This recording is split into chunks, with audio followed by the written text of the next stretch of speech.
So this is starting a bit, few minutes later than is shown on the banner. This is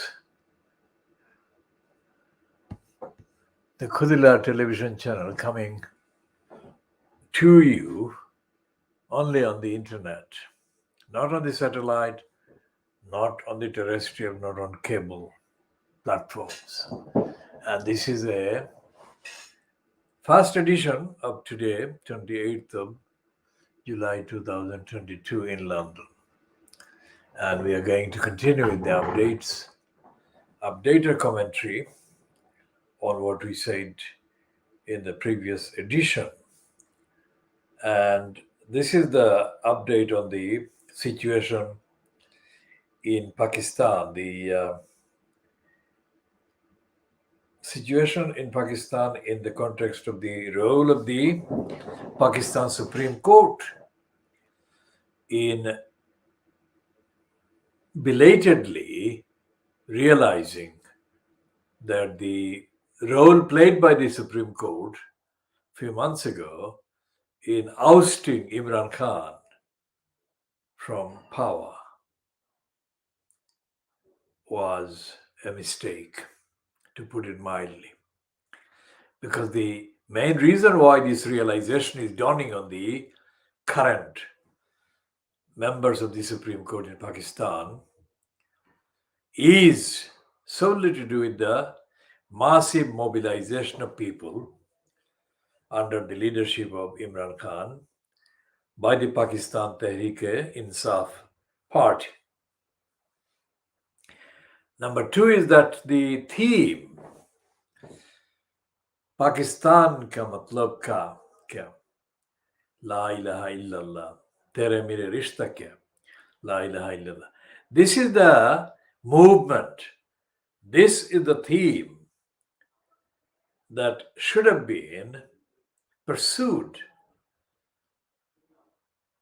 The purpose of Pakistan, not the answer, but what was the purpose of Pakistan? That was being mooted in haphazard ways during the 20s, during the 1930s, and during the 1940s. And this is coming 75 years, 85 years, 100 years after it should have been happening. What is the purpose of Pakistan? Which logically raises the question, carries the question, what is the purpose of Bangladesh? And what is the purpose of India? Because although India currently is not witnessing the kind of turmoil politically that Sri Lanka next door has been witnessing, and Pakistan is of course witnessing in the wake of the ouster from office of Imran Khan by the Supreme Court, there is simmering, undeniable tension across India. And the reason for that tension is to be found in the fact that the crooks that control the levers of power in the Republic of India are the crooks that are devoid of any understanding, any understanding of the purpose of India. Now, the same applies to, of course, the crooks in Bangladesh. As far as the crooks in Pakistan are concerned, the crooks have been coming under, as I said, long overdue scrutiny that has been seen in the admission in the Supreme Court's refusal, first of all, to form the particular kind of committee of the or bench of the Supreme Court at the behest of the still in power coalition, the coalition of the two families, really. Asif Ali Zardari Bemari and the Sharif family. During the day, yesterday, Benazir Bhutto's son, Belawal Zardari, gave a speech, but his speech was timid. And during the day today, that is Thursday, the 28th of July 2022, the coalition people, especially Rana Sanaullah, appeared to be giving a news conference, attending news conference, addressing a news conference. But the news conference was not the main actual focus. The focus was the emptiness. The focus was the emptiness and the corruption and the dishonesty personified by Rana Sanaullah. And the same applies to the mullah dressed colluder yesterday, who spoke not long after Belawal Zardari. And the fact that the news conference addressed by the PTI leader, Shahbaz Gill, who is the chief of staff of Imran Khan now, but he was a close cabinet colleague or cabinet aide to Imran Khan during the 3 years of Imran Khan's rule as the prime minister. He is, of course, a seasoned, practiced, and knowledgeable member of the PTI. And his presentation was, in comparison with the Rana Sanaullah presentation of the Sharif and Zardari families' presentation, it was significantly remarkable and clear and consistent. What was most important was that for a non-kind of mullah who got his academic kind of qualification, he did a doctorate in the University of Malaya, and to start his news conference address by reciting from the Quran and the referring to the Prophet of Islam, Muhammad sallallahu alaihi wasallam. This was absolutely unprecedented kind of distinction as compared to the behavior of the Zardari Bemari and the other colluders and complicit in the corruption and criminality and robbing.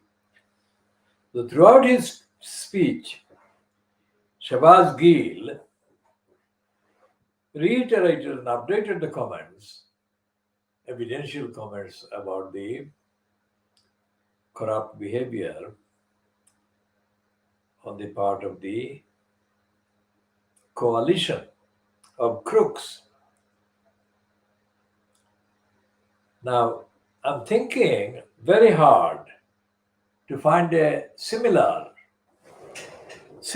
instance of events in Bangladesh where any political movement or any political campaign has made anything like even a fraction of the comments that Shahbaz Gill has made today against the counterparts in Bangladesh of the Sharif family, incumbent in the office of the government of Bangladesh, in the name of the government of Bangladesh. And there is none. It seems that in the case of Bangladesh, whose political opportunist promoters and propagandists claim was liberated by Bangladesh freedom fighters. As I said, Indian writers, commentators, journalists, they don't recognize the Mukti Juddhas or the freedom fighters of Bangladesh. All the Indians of whatever persuasion say that Bangladesh was created by India. So India and Indians have openly asserted ownership of Bangladesh, which is exactly why the Awami League was condemned by all the genuine freedom-loving people of East Pakistan in the 1960s, because it was logically, mathematically inevitable, geographically inevitable, geographically, logistically inevitable that any kind of liberation, within quotation marks, or freedom that is secured or obtained with India playing the dominant part in the extraction of East Pakistan from the hold and the grip of the Pakistan military, was doomed to become vulnerable to exploitation and claims of ownership, which is what the Indians have been doing for 51 years. As I said, my walks through the Chowrungi in Kolkata, where I bought at least 100 books that at that time had been written by Indians, Indian journalists, and Indian reporters and Indian military personnel, all unanimously claimed that they liberated Bangladesh from the Pakistanis or the West Pakistanis. And for 51 years,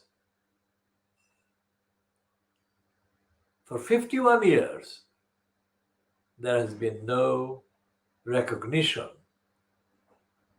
by anyone holding the post or positions in power as the government in the name of Bangladesh.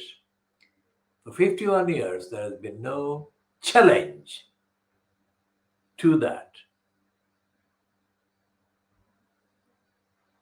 So in the Bengali language, it's called Korodrajyo. In English, there is a phrase called vassal state.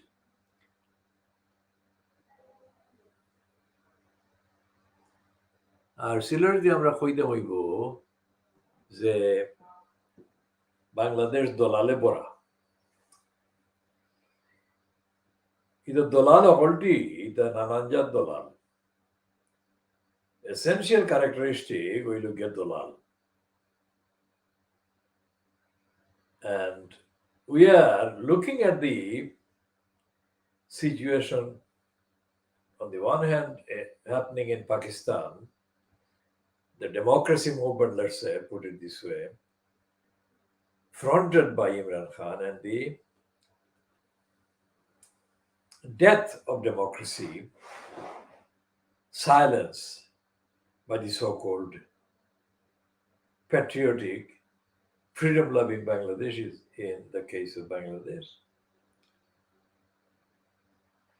Yesterday, I made an incomplete comment about the financial gains made by the Bangladesh regime at the expense of the people of Rohingya Muslims, because a lot of international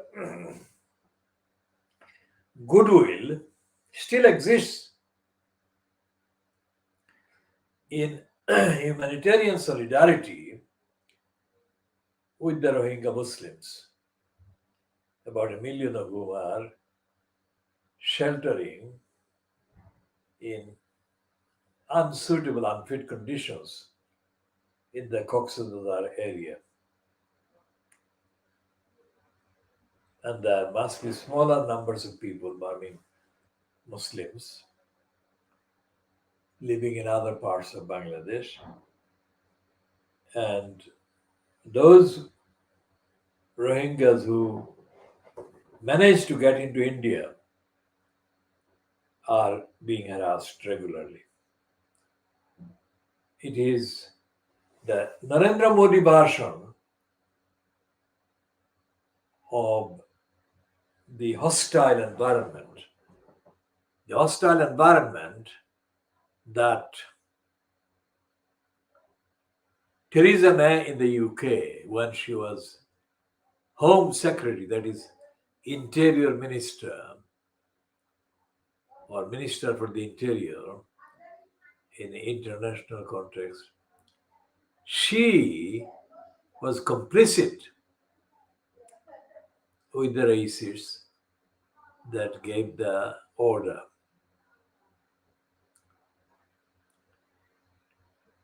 To the effect that for those who sought asylum and or those who sought to migrate properly into the UK, an example should be made in order to deter others from attempting to come to the UK. So it was called the hostile environment. Now, the fact that the hostile environment did exist and it wasn't mentioned in public discourse, and the newspaper or journalist actually mentioned that until this woman, Amelia Gentleman,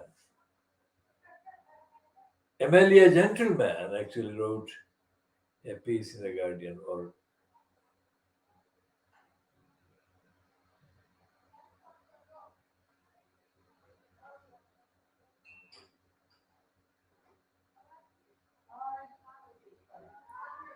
so the situation in Pakistan is fluid and is by no means settled. And it cannot be said that it has been possible to secure a prospective settled future for the country. But it is possible to secure a democratic solution to the occupation of offices of power, levers of power by the gangs of the two mainly corrupt, thieving, robbing family. The two families of the Sharif family or clan or dynasty. And in the case of Bangladesh, it's the people who do business by claiming links, blood relationship with the Sheikh Mujibur Rahman. On the one hand, and their counterparts doing the same thing by claiming relationship with Ziaur Rahman. Now, there is nobody in the Bangladeshi community in the UK that I know of who has any idea what was happening in East Pakistan in the 1960s. I elaborately diagnosed the congenital liar, Abdul Kuffar Chowdhury, yesterday. So I'm not going to repeat what I said yesterday, because what I said yesterday is already on the record and in the public domain. Except to say that Gaddar Chowdhury, Abdul Kuffar Chowdhury, is being hereby reminded that I put to him about 10 questions yesterday. All 10 questions are based on the evidence of his behavior as a crook and a liar. And I challenged him to deny those allegations. And as far as the Lilliputians, speaking Siloti, who stage regular events, maybe not in public but privately, and fate, that is FETE, fate this liar, Abdul Kuffar Chowdhury, are doing the community a great disservice. They should be joining with me in demanding that Abdul Kuffar Chowdhury is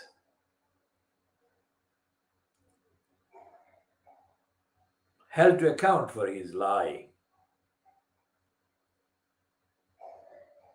on the one hand, and the other is that held to account for his incitement of hatred against the Siloti language and against the Siloti people.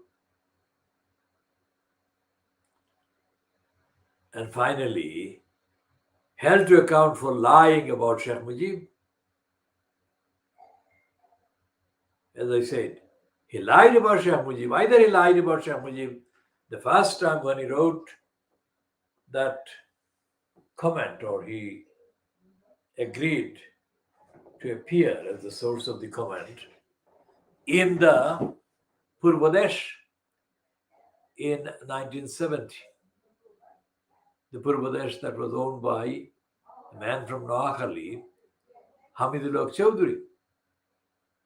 Either Gaddar Chowdhury was lying then, or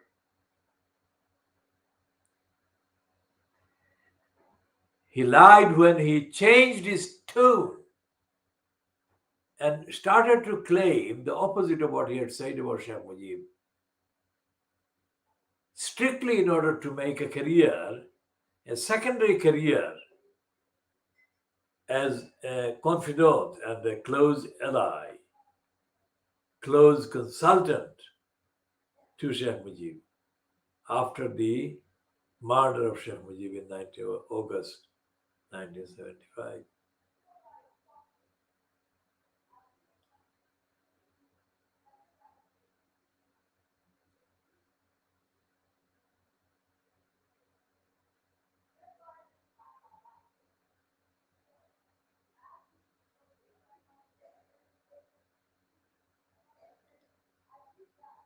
So he could not be telling the truth on both occasions. Because when he said in the Purbadesh that Sheikh Mujib was the leader of an undemocratic party, or that Sheikh Mujib was an undemocratic leader. Because I'm not looking at the Purbadesh and speaking entirely from memory, but the memory is substantially correct, I am not repeating the exact words that Abdul Kuffar Chowdhury used in his criticism of Sheikh Mujib in 1970. I also said yesterday that many incidents that he made up, like the incident that he imagined, fantasized about, and created about him traveling on the London Underground and miraculously coming across a politician from the Latin American, Southern American countries. And I said that it was absolutely unlike what most people experience while traveling on the underground. I most certainly never came across a single person, nor did I experience a single incident while on travels on the underground, whereby I could even think long enough, stably enough, about a fellow passenger, about what their background was or whatever. But the way that the liar, fabricator, Abdul Kuffar Chaudhry, created the scenario about his meeting a Latin American kind of person,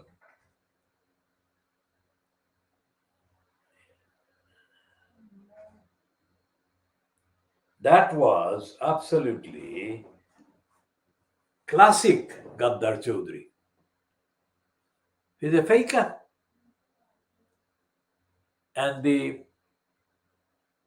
unforgivable crime that Gaddar Chaudhry has committed is the crime of covering up. The crime of covering up is, as a propagandist, the serial crimes that have been taking place in Bangladesh every single day. Not as a kind of exception, but that is the norm, that is the pattern of the man. And idiots, racist idiots like Ted Jury, have been fed stupidities by, how to put it delicately and kind of without you having to use kind of harsh language. When Ted Jury, and all of that is within quotation marks, decided to become a Bangladeshi bridegroom, he took on a persona. He became a person which can be, expressed accurately based on the contents of his behavior. An extension as an addendum to the kind of persona that Gaddar Chaudhry is in propaganda terms. But even more significantly, Ted Jury, after becoming a Bangladeshi, has not been doing any journalism that involves the people of Bangladesh that are in poverty and hunger and the deprivation and the denial. What we are doing, we're obviously, as you can see, there are technical fault defects that we try to address during today in this broadcast. And the computer people that I consulted in central London today failed to rectify the faults that are interfering with the image. And we shall be ending this particular edition now and see if we can make any difference in the next edition and continue with the updating on the outstanding other aspects and our issues. So this is the program that is coming to an end at what time? This is the technical interference that is happening. So this is coming to an end at 20 or 3 hours GMT. So we shall see if we can come back during the night with a better image